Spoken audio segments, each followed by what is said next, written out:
uşaqlar, hər vaxtınız xeyir olsun. 34-cü məsələnin izahına baxaq. Deməli, bizə N2 verilib. N2. Sizə deyir ki, kütləsini 42 verib, mol sayının həcmini soruşur. Gəlin biz N2 haqqında ilkin fikirlərimizə sahib olaq. N2-dən nəyə bilirik uşaqlar? 1 mol olduğun. Bir dənə daha 1 moldur. Sonra N2 haqqında nəyə bilirik? 1 moldu 22,4 litr olduğun. Qazandı daxı. Sonra nəyə bilirik?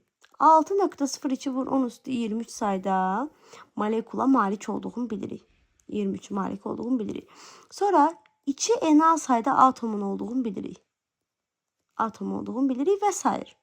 İlkin olaraq biz bunları bilirik. Bizə burada nə lazımdır? Kütlə verilib, mol lazımdır. Kütlə ilə molu götürək. Bunun kütləsini də tapaq. Bunun emiri nə qədərdir bəs?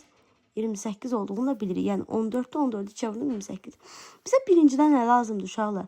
Baxın, birincidə bizə lazımdır kütlə ilə mol. İkisi lazımdır bizə.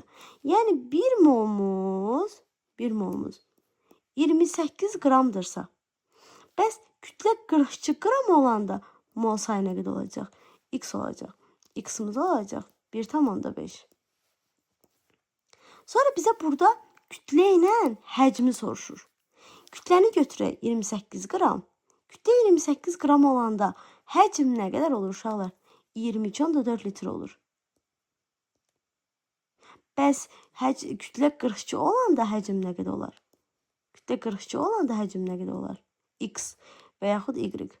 Y-imiz nə qədər edəcək? 33,6 litr. Deməli 1,5 33,6 cavab olacaq. A variantı. Bu qədər sadə. Ümumiyyətlə, hər bir maddə haqqında bu ilkin fikirlərə sahib ola bilərsiniz.